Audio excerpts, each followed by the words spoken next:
Jadi makin ditekan, makin yakin sama Allah. Makin banyak masalah, makin yakin sama Allah. Makin berserah kepada Allah. Kok bisa kayak gitu? Ada orang yang ketika makin banyak masalah, makin ragu sama Allah. Ini Allah maunya apa sih? Gitu kan?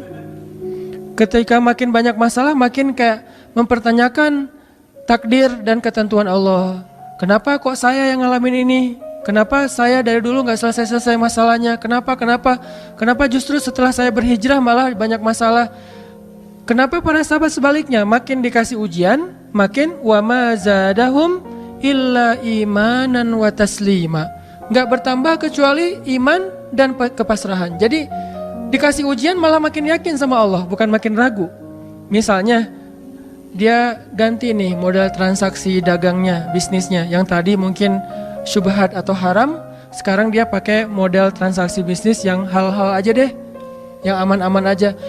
Gara-gara transaksi yang halal malah banyak masalah. Masih mending kalau masalahnya cuman berkurang income-nya. Ini malah ditipu orang lah, rugi segala macam.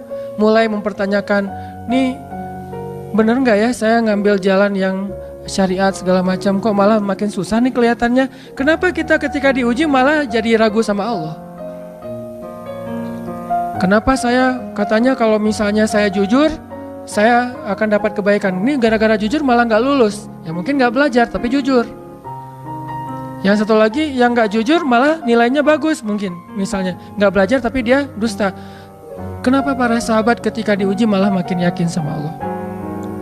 Malah makin pasrah kepada Allah. Karena mereka pegang janji Allah. Itu salah satu tipsnya. Kalau kita pengen tetap woles pas menghadapi kesulitan, pegang janji Allah. Makin kita kuat pegang janji Allah, diuji, kita makin pasrah sama Allah. Ya Allah, saya akan yakin sama Engkau memegang janjimu. Ketika diuji, saya berharapnya balasan dari Allah, pertolongan dari Allah. Kayak yang pernah saya sampaikan dulu, kalau kita dapat musibah, yakinlah kepada janji Allah. Siapa yang membaca doa yang diajarkan Nabi, nanti Allah akan ngasih ganti yang lebih baik gitu kan ya. Allahumma ajurni fi musibati wa khluf li khairam minha. Ya Allah, beri saya pahala dalam musibah ini, beri saya ganti yang lebih baik darinya. Kalau kita pegang banget dengan janji Allah lewat doa ini, kita ketika dapat musibah setidaknya nggak akan panik habis-habisan, nggak akan putus asa dalam menunggu pertolongan Allah. Setidaknya kalau nggak bisa woles-woles amat, nggak bisa tenang-tenang amat, minimal nggak panik habis berlebihan. Kalau musibahnya musibah kematian, nggak bikin kita meratapi kematian. Kenapa? Kita pegang janji Allah SWT. Makanya kan ada cerita seorang ayah yang diberi musibah dengan wafat 2 orang anaknya.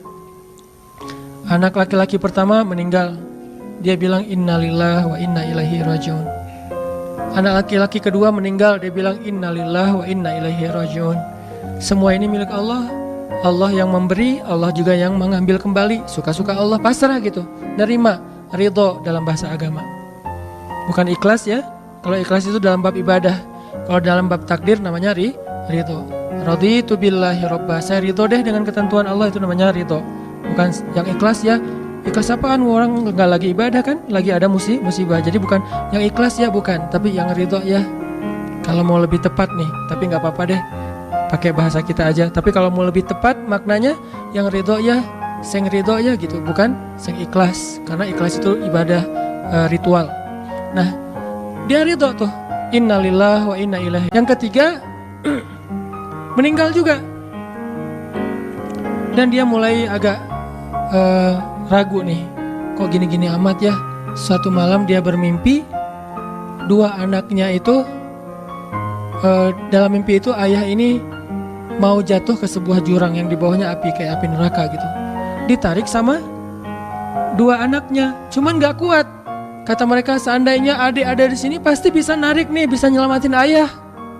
Kalau adik ada di situ, kenapa cuma 2 yang nolong? Karena 2 itu yang dia ridho, yang satu lagi gak ridho. Akhirnya cuma 2 orang yang bisa nolong dia di akhirat. Bangun dari mimpi dia sadar, oh ternyata justru Allah pengen nolong dia di akhirat dengan musibah itu. Dan buat anaknya juga kebaikan nanti di akhirat masuk surga. Akhirnya dia bilang innalillah wa inna ilaihi rajiun, astaghfirullahalazim. Hidup kadang kayak gitu. Ketika kita pegang janji Allah, ada sesuatu yang kita tunggu di dalam kesulitan hidup kita, sehingga buat kita selalu punya harapan.